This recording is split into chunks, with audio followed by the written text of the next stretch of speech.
दोस्तों, अगर मैं आपसे कहूं कि आपकी स्ट्रेटजी खराब नहीं है, आपकी एनालिसिस गलत नहीं है, आपका इंडिकेटर फेल नहीं है, तो फिर आप लॉस क्यों कर रहे हैं?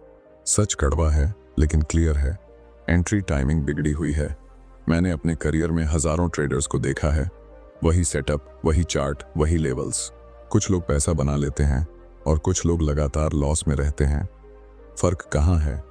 फर्क है उस एक पल में जब आप बटन दबाते हैं। फर्क है उस माइंडसेट में जिसमें आप एंटर करते हैं। फर्क है उस डिसिप्लिन में जिसे आप फॉलो करते हैं या तोड़ देते हैं। इस वीडियो में मैं आपको बताने वाला हूं कि एंट्री टाइमिंग आखिर बिगड़ती क्यों है। फियर कैसे आपके हाथ से गलत एंट्री करवाता है। फोमो कैसे आपको लेट एंटर करवाता है। ओवर कॉन्फिडेंस कैसे आपको जल्दी एंटर करवाता है। और कैसे एक सही एंट्री आपके पूरे रिस्क, रिवॉर्ड, आपके सेल्फ कॉन्फिडेंस और आपकी लॉन्ग टर्म कंसिस्टेंसी को बदल देती है। मैं आपको अपना पर्सनल एक्सपीरियंस बताऊंगा। वो फेज जब मैं खुद बार बार गलत एंट्री ले रहा था, जबकि मुझे पता था कि रूल्स क्या। मैं आपको स्टेप बाय स्टेप फ्रेमवर्क दूंगा जिससे आप अपनी एंट्री टाइमिंग को सिस्टमेटिक तरीके से सुधार सकें। कोई मोटिवेशन नहीं, कोई मैजिक ट्रिक नहीं, सिर्फ प्रोबेबिलिटी, माइंडसेट और प्रॉपर मैनेजमेंट। अगर आपने यह समझ लिया कि सही एंट्री क्या है और उससे भी ज्यादा क्यों है, तो आपकी स्ट्रेटजी की असली पावर खुलने लगेगी। और अगर यह नहीं समझा, तो चाहे जितनी नई स्ट्रेटजी बदल लें, रिजल्ट वही रहेंगे। अब ध्यान से सुनिए, क्योंकि समस्या चार्ट में नहीं है। समस्या उस पल में है जब आप निर्णय लेते हैं, और वहीं से सब कुछ शुरू होता है। मैं आपसे फिर वही बात दोहराना चाहता हूं। ज्यादातर ट्रेडर्स की समस्या स्ट्रेटजी में नहीं होती, एंट्री टाइमिंग में होती है। लेकिन दिक्कत यह है कि हम इसे स्वीकार नहीं करना चाहते। हम इंडिकेटर बदल देते हैं, टाइम फ्रेम बदल देते हैं, नई स्ट्रेटजी खरीद लेते हैं, लेकिन अपने एंट्री बिहेवियर को नहीं देखते। मान लीजिए आपकी स्ट्रेटजी सिंपल है। आप सपोर्ट पर बाउंस में खरीदते हैं, रेजिस्टेंस पर रिएक्शन में बेचते हैं। आपने बैक टेस्ट किया, 100 ट्रेड में 58 बार प्रॉफिट आया, यानी आपकी स्ट्रेटजी में प्रोबेबिलिटी है। लेकिन जब आप लाइव मार्केट में जाते हैं तो रिजल्ट अलग क्यों हो जाते हैं? क्योंकि बैक टेस्ट में इमोशन नहीं थे, लाइव मार्केट में आपका माइंडसेट शामिल हो जाता है। एंट्री टाइमिंग का मतलब सिर्फ यह नहीं है कि किस कैंडल पर एंटर किया। एंट्री टाइमिंग का मतलब है किस माइंडसेट में एंटर किया। क्या आप क्लियर थे? क्या आप डिसिप्लिन्ड थे? क्या आप रूल बेस्ड थे, या आप रिएक्ट कर रहे थे? मैं आपको एक रियल सिचुएशन समझाता हूं। मार्केट ओपन हुआ, पहले 15 मिनट में तेज मूव आया। आपने सोचा आज बड़ा ट्रेंड बनेगा। आपने बिना प्रॉपर कंफर्मेशन के एंट्री ले ली। कुछ मिनट बाद मार्केट ने रिवर्स कर दिया। अब आप ड्रॉडाउन में हैं। अब आपका फोकस स्ट्रेटजी पर नहीं, लॉस पर है। अब आप प्राइस को ऑब्जेक्टिवली नहीं देख रहे, आप अपने P&L को देख रहे हैं। यहीं से गलतियों की चेन शुरू होती है। गलत एंट्री का पहला असर टेक्निकल नहीं, साइकोलॉजिकल होता है। अगर एंट्री सही लेवल पर और सही कंफर्मेशन पर है तो छोटा ड्रॉडाउन भी आपको परेशान नहीं करेगा। लेकिन अगर एंट्री जल्दी या लेट है तो छोटी सी मूव भी आपको इमोशनल बना देगी। लेट एंट्री कैसे होती है, यह समझिए। आपका सेटअप बन चुका है, आपको एंटर करना था ब्रेकआउट पर, लेकिन आपने सोचा थोड़ा और कंफर्म हो जाए। कैंडल क्लोज हो गई, प्राइस 1% ऊपर चला गया। अब आप सोचते हैं चलो अब एंटर कर लेते हैं। यहां आपका रिस्क बढ़ गया, स्टॉप लॉस बड़ा हो गया, रिस्क रिवॉर्ड खराब हो गया। और जैसे ही छोटा पुल बैक आता है, आप घबरा जाते हैं, क्योंकि आपकी एंट्री ऑप्टिमल नहीं थी। अब जल्दी एंट्री समझिए, ब्रेकआउट बनने वाला है। कैंडल अभी क्लोज नहीं हुई, लेकिन आपको डर है कि कहीं मूव मिस ना हो जाए। आपने पहले ही एंटर कर लिया, कैंडल फेक निकली, मार्केट वापस रेंज में आ गया, आप फंस गए। दोनों केस में स्ट्रेटजी गलत नहीं थी, गलती थी टाइमिंग में। और टाइमिंग की जड़ है आपका इंटरनल स्टेट। मैंने अपने शुरुआती दिनों में यही गलती बार बार की। मैं सोचता था कि अगर मेरी एनालिसिस सही है तो थोड़ी ऊपर या नीचे एंट्री लेने से क्या फर्क पड़ेगा। लेकिन मार्केट में कुछ पॉइंट ऊपर या नीचे ही आपका पूरा इक्वेशन बदल देते हैं। रिस्क रिवॉर्ड एक गणित है, और अगर एंट्री गलत है तो यह गणित आपके खिलाफ हो जाता है। एक और चीज समझिए, गलत एंट्री आपके सेल्फ कॉन्फिडेंस को हिट करती है। जब आप रूल तोड़कर एंटर करते हैं तो अंदर से आपको पता होता है कि यह डिसिप्लिन ट्रेड नहीं है। और जब अंदर से क्लैरिटी नहीं होती तो आप ट्रेड को मैनेज भी ठीक से नहीं कर पाते। या तो जल्दी प्रॉफिट बुक कर लेते हैं या लॉस को होल्ड करते रहते हैं। एंट्री टाइमिंग इसलिए भी बिगड़ती है क्योंकि हम मार्केट को कंट्रोल करना चाहते हैं। हम चाहते हैं कि मूव शुरू होने से पहले ही हम उसमें बैठ जाए, लेकिन मार्केट किसी को सिग्नल देकर नहीं चलता, वह चलता है और जो डिसिप्लिन्ड है वही उसके साथ चलता है। एक प्रोफेशनल ट्रेडर एंट्री को इवेंट की तरह देखता है, जैसे एक ट्रिगर। अगर ट्रिगर हुआ तो एंटर, नहीं हुआ तो नो ट्रेड। लेकिन एक इमोशनल ट्रेडर एंट्री को मौका समझता है और मौके को मिस करने का डर ही उसे गलत समय पर एंटर करवा देता है। यहाँ एक महत्वपूर्ण बात है, जब एंट्री गलत होती है तो आप पूरा ट्रेड डिफेंसिव मोड में खेलते हैं, लेकिन जब एंट्री सही होती है तो आप ट्रेड को प्रोफेशनल तरीके से मैनेज करते हैं। सही एंट्री आपको मेंटल स्पेस देती है, गलत एंट्री आपको प्रेशर देती है। तो अगर आपकी स्ट्रेटजी बार बार फेल हो रही है तो पहले यह मत पूछिए कि स्ट्रेटजी गलत है या नहीं। पहले यह पूछिए, क्या मेरी एंट्री रूल बेस्ट थी? क्या मैंने कंफर्मेशन का इंतजार किया? क्या मेरा रिस्क रिवॉर्ड वैलिड था? क्या मेरा माइंडसेट स्टेबल था? अक्सर जवाब वहीं मिलेगा। अब आगे हम समझने वाले हैं कि आखिर एंट्री टाइमिंग को बिगाड़ने वाली असली ताकत क्या है, माइंडसेट कैसे हमारे निर्णय को कंट्रोल करता, और फियर व फोमो किस तरह हमें सही जानते हुए भी गलत एंट्री लेने पर मजबूर कर देते हैं। अब आपने समझ लिया कि समस्या केवल टेक्निकल नहीं है, असली खेल आपके अंदर चल रहा है। इसलिए अब हमें सीधे उस जड़ पर जाना होगा जहां से एंट्री टाइमिंग बिगड़ती है, और वह जड़ है आपका माइंडसेट। मैंने अपने एक्सपीरियंस में एक बात बहुत क्लियर देखी है, ट्रेडर चार्ट से कम हारता है, अपने डर और लालच से ज्यादा हारता है। एंट्री का क्षण एक साइकोलॉजिकल मोमेंट होता है। उस एक सेकंड में आपका पूरा बिलीफ सिस्टम एक्टिव हो जाता है। जब आपने पिछले 2 ट्रेड में लॉस लिया होता है तो तीसरे ट्रेड में एंटर करते समय आपके अंदर फियर होता है। आप सोचते हैं कहीं यह भी गलत ना हो जाए। इस फियर की वजह से आप या तो एंट्री मिस कर देते हैं या बहुत लेट एंटर करते हैं, और अगर ट्रेड प्रॉफिट में चला गया तो आप खुद को कोसते हैं। फिर अगली बार आप ओवर कॉम्पेंसेट करते हैं। यही साइकिल एंट्री टाइमिंग को डिस्टर्ब करती है। दूसरी तरफ अगर आपने लगातार 2 प्रॉफिट लिए हैं तो आपके अंदर ओवर कॉन्फिडेंस आता है। आपको लगता है अब तो मैं मार्केट समझ गया हूं, और यहीं से आप रूल्स को ढीला करना शुरू कर देते हैं। कैंडल क्लोज का इंतजार नहीं, वॉल्यूम कंफर्मेशन की जरूरत नहीं, बस फीलिंग सही लग रही है। यह फीलिंग दरअसल आपका ईगो है। मैं आपको अपने शुरुआती दिनों की एक सिचुएशन बताता हूं। एक समय था जब मैंने लगातार अच्छे प्रॉफिट लिए। मुझे लगा कि अब मैं मार्केट को पढ़ सकता हूं। एक दिन एक सेटअप बन रहा था, लेकिन मेरा पूरा कंफर्मेशन नहीं आया था। फिर भी मैंने सोचा इस बार भी काम कर जाएगा। मैंने एंट्री ले ली, वह फेक निकला। मैंने सोचा कोई बात नहीं। मैंने पोजीशन बढ़ा दी क्योंकि मुझे अपनी एनालिसिस पर भरोसा था। मार्केट और उल्टा चला गया। छोटा लॉस बड़ा ड्रॉडाउन बन गया। उस दिन मुझे एक बात समझ आई, मैं मार्केट को ट्रेड नहीं कर रहा था, मैं अपने ओवर कॉन्फिडेंस को डिफेंड कर रहा था। फियर और ग्रीड दोनों एंट्री टाइमिंग को डिस्टर्ब करते हैं, लेकिन एक और चीज है जो और ज्यादा खतरनाक है, वह है सर्टेनिटी की चाह। हम चाहते हैं कि जब हम एंटर करें तो हमें 100% यकीन हो कि यह ट्रेड जीतेगा, लेकिन ट्रेडिंग में सर्टेनिटी नाम की कोई चीज नहीं है। यहाँ केवल प्रोबेबिलिटी है। जब आप सर्टेनिटी ढूंढते हैं तो आप एंट्री को डिले करते हैं। आप सोचते हैं थोड़ा और क्लियर हो जाए, थोड़ा और कंफर्म हो जाए, लेकिन जब तक सब क्लियर होता है मूव आधा निकल चुका होता है। फिर आप लेट एंटर करते हैं और वही ट्रेड आपको मेंटल प्रेशर देता है। मैंने एक समय पर यह स्वीकार किया कि मुझे हर ट्रेड में सही होना जरूरी नहीं है। मुझे केवल अपने एज के अनुसार एंटर करना है। अगर मेरा एज 60% है तो 40% बार मैं गलत रहूंगा, लेकिन अगर मैं हर बार अपने रूल्स के अनुसार एंटर करूं तो लॉन्ग टर्म में रिजल्ट मेरे फेवर में होंगे। एंट्री टाइमिंग सुधारने की शुरुआत यहीं से होती है। जब आप यह मान लेते हैं कि लॉस ट्रेड आपकी इनकम्पिटेंस का प्रूफ नहीं है, वह केवल प्रोबेबिलिटी का हिस्सा है। जैसे ही आप लॉस को पर्सनल लेना बंद करते हैं, आपका माइंडसेट स्टेबल होने लगता है, और जब माइंडसेट स्टेबल होता है तो एंट्री ऑटोमेटिकली डिसिप्लिन्ड होने लगती है। एक और महत्वपूर्ण एंगल समझिए।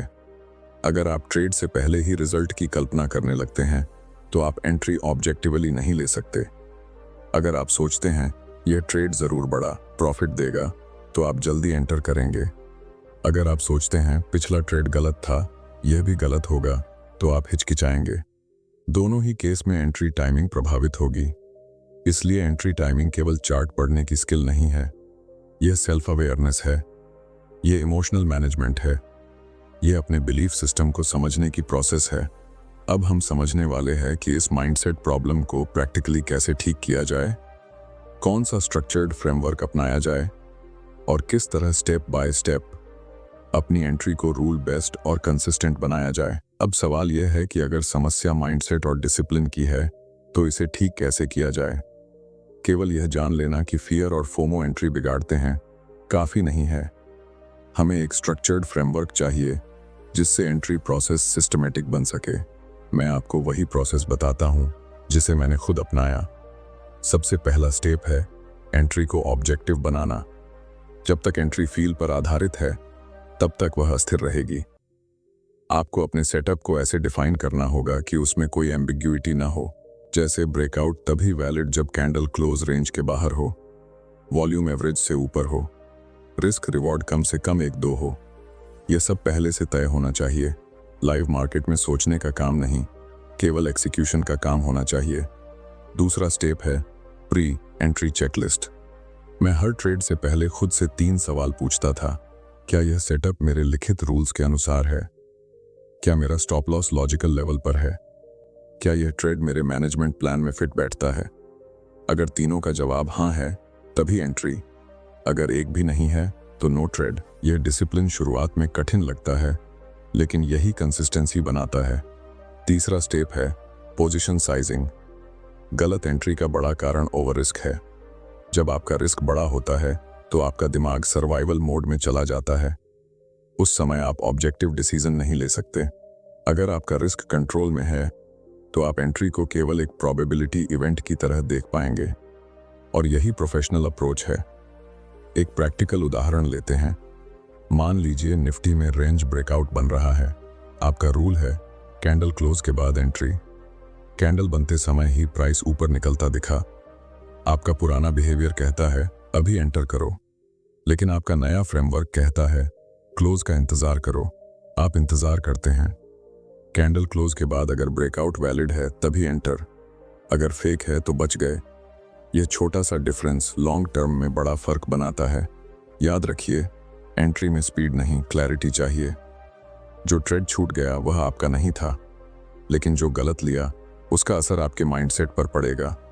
जब आप इस तरह स्ट्रक्चर्ड अप्रोच अपनाते हैं तो एंट्री टाइमिंग धीरे धीरे स्थिर होने लगती है, क्योंकि अब आप रिएक्ट नहीं कर रहे, आप प्रोसेस फॉलो कर रहे हैं। अब हम समझने वाले हैं कि इस प्रोसेस को रियल लाइफ में लागू करते समय कौन सी चुनौतियां आती हैं, और मैंने अपने एक्सपीरियंस से कौन से बड़े सबक सीखे जिन्होंने मेरी एंट्री और पूरे ट्रेडिंग करियर को बदल दिया। जब मैंने यह स्ट्रक्चर्ड फ्रेमवर्क बनाना शुरू किया तब मुझे लगा था कि अब सब आसान हो जाएगा, लेकिन असली परीक्षा वहीं से शुरू हुई। रूल्स लिख देना आसान है, उन्हें लगातार फॉलो करना कठिन है, और यहीं पर मुझे अपने बारे में सबसे असहज सच्चाइयों का सामना करना पड़ा। एक समय ऐसा आया जब मेरे पास क्लियर एंट्री रूल्स थे, रिस्क मैनेजमेंट प्लान था, सब कुछ डिफाइंड था, फिर भी मैं कभी कभी रूल तोड़ देता था। मैंने खुद से पूछा क्यों? जवाब टेक्निकल नहीं था, जवाब था मेरी इमोशनल कंडीशन। अगर पिछला ट्रेड लॉस था तो मैं अगले ट्रेड में जल्दी रिकवर करना चाहता था। यह रिकवरी की इच्छा दरअसल कंट्रोल की इच्छा थी। मैं मार्केट से पैसा नहीं, अपनी असहज भावना वापस लेना चाहता था, और उसी मानसिक अवस्था में ली गई एंट्री लगभग हमेशा गलत साबित होती थी। एक और फेज आया जब मैं लगातार रूल्स फॉलो कर रहा था, लेकिन 2-3 लॉस लगातार आ गए। उस समय मेरे अंदर डाउट पैदा हुआ। मैंने सोचा शायद स्ट्रेटजी काम नहीं कर रही, और जैसे ही डाउट आया मेरी एंट्री टाइमिंग बदल गई। जहां मुझे तुरंत एंटर करना चाहिए था वहां मैं हिचकिचाने लगा। जहां मुझे रुकना चाहिए था वहां मैंने ओवर एनालिसिस किया। यहां मैंने सीखा, डाउट भी एंट्री को उतना ही डिस्टर्ब करता है जितना ग्रीड। मेरा सबसे बड़ा ब्रेकथ्रू तब आया जब मैंने हर ट्रेड को एक इंडिपेंडेंट इवेंट की तरह देखना शुरू किया। मैंने खुद से कहा, यह ट्रेड न पिछले ट्रेड से जुड़ा है न अगले से, यह केवल एक सैंपल है। अगर मैं अपने एज के अनुसार एंटर करता हूं तो रिजल्ट जो भी हो वह स्वीकार्य है। इस अप्रोच ने मेरी एंट्री टाइमिंग बदल दी। अब मैं जल्दी इसलिए एंटर नहीं करता था कि पिछला ट्रेड मिस हुआ था। अब मैं लेट इसलिए एंटर नहीं करता था कि पिछला ट्रेड लॉस था। मैं केवल इसलिए एंटर करता था क्योंकि मेरा ट्रिगर एक्टिव हुआ था। मैंने यह भी सीखा कि प्रोफेशनल ट्रेडिंग में सेल्फ कॉन्फिडेंस का मतलब यह नहीं है कि आप सही होंगे। असली सेल्फ कॉन्फिडेंस यह है कि आप अपने प्रोसेस पर भरोसा करते हैं। जब प्रोसेस पर भरोसा होता है तो एंट्री नेचुरली स्टेबल हो जाती है। एक और महत्वपूर्ण बदलाव मैंने किया, मैंने ट्रेड से पहले खुद को इमोशनली न्यूट्रल करने की आदत डाली। अगर मैं ज्यादा उत्साहित हूं या ज्यादा फ्रस्ट्रेटेड हूं तो मैं ट्रेड नहीं लेता, क्योंकि मैंने अपने एक्सपीरियंस से समझ लिया था एंट्री का क्वालिटी मेरे इमोशनल स्टेट से डायरेक्ट जुड़ा है। यही वह मोड था जहां मेरी स्ट्रेटजी वही रही, चार्ट वही रहे, लेकिन रिजल्ट बदल गए, क्योंकि एंट्री अब रिएक्शन नहीं एक्सिक्यूशन बन चुकी थी। अब हम समझने वाले हैं कि इस पूरी समझ को डेली रूटीन में कैसे बदला जाए, कौन सी प्रैक्टिकल आदतें अपनाई जाए जिससे एंट्री टाइमिंग केवल थ्योरी न रहे बल्कि कंसिस्टेंट बिहेवियर बन जाए। अब बात आती है इस पूरी समझ को प्रैक्टिकल लाइफ में कैसे उतारा जाए, क्योंकि जब तक एंट्री टाइमिंग आपकी डेली रूटीन का हिस्सा नहीं बनेगी तब तक यह केवल नॉलेज रहेगी, रिजल्ट नहीं देगी।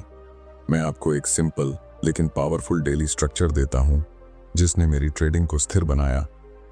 मार्केट ओपन होने से पहले मैं अपने की लेवल्स मार्क करता हूं, support, resistance, high probability zone. Live market में लेवल ढूंढना इमोशनल डिसीजन को जन्म देता है। प्री मार्केट प्लानिंग आपको क्लैरिटी देती है। जब क्लैरिटी होती है तो एंट्री में हड़बड़ी नहीं होती। दूसरा, मैं पहले से तय करता हूं कि आज मैं कितने ट्रेड लूंगा। अनलिमिटेड ट्रेडिंग अनलिमिटेड गलतियों का दरवाजा खोल देती है। जब आप लिमिट सेट करते हैं तो आप सिलेक्टिव हो जाते हैं। सिलेक्टिविटी एंट्री टाइमिंग को शार्प बनाती है। तीसरा, हर एंट्री से पहले मैं कुछ सेकंड रुकता हूं। यह छोटा सा पॉज बहुत बड़ा फर्क डालता है। मैं खुद से पूछता हूं, क्या यह सेटअप मेरे रूल्स के अनुसार है? क्या मैं यह ट्रेड इसलिए ले रहा हूं क्योंकि यह वैलिड है, या इसलिए क्योंकि मैं कुछ महसूस कर रहा हूं? यह सेल्फ अवेयरनेस एंट्री को इमोशनल होने से बचाती है।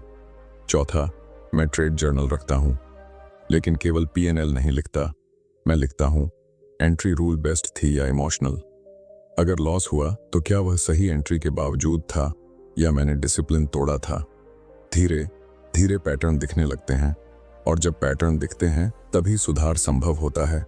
और सबसे महत्वपूर्ण, मैं हर दिन खुद को याद दिलाता हूं कि एक ट्रेड मेरी पहचान नहीं है, एक लॉस मेरी इनकम्पिटेंस का प्रूफ नहीं है, एक प्रॉफिट मेरी सुपीरियरिटी का प्रूफ नहीं है। मैं केवल अपने एज के अनुसार एग्जीक्यूट कर सकता हूं। रिजल्ट प्रोबेबिलिटी के हाथ में है। यही वह माइंडसेट है जो एंट्री टाइमिंग को स्थिर बनाता है। जब आप रिजल्ट से डिटैच होकर प्रोसेस पर फोकस करते हैं तो एंट्री नेचुरली इंप्रूव होती है, और जब एंट्री इंप्रूव होती है तो स्ट्रेटजी की असली पावर सामने आती है। तो अगर आपको आज की इस पूरी चर्चा से एक ही बात लेनी है तो वह यह है, स्ट्रेटजी बदलने से पहले अपनी एंट्री बिहेवियर को बदलो। मार्केट को कंट्रोल करने की कोशिश छोड़ो, अपने माइंडसेट को कंट्रोल करो, डिसिप्लिन को प्राथमिकता दो, क्योंकि ट्रेडिंग में सफलता एनालिसिस से कम एक्सिक्यूशन से ज्यादा आती है। अगर आपको यह समझ वैल्यूफुल लगी तो वीडियो को लाइक कीजिए, चैनल को सब्सक्राइब कीजिए और कमेंट में लिखिए कि आपकी सबसे बड़ी एंट्री गलती क्या रही है। जब आप अपनी गलती को शब्दों में लिखते हैं तभी सुधार की प्रक्रिया शुरू होती है। याद रखिए, सही एंट्री केवल सही प्राइस पर नहीं होती, सही एंट्री सही माइंडसेट में होती है, और जब माइंडसेट स्थिर है तो स्ट्रेटजी कभी बेकार नहीं होती।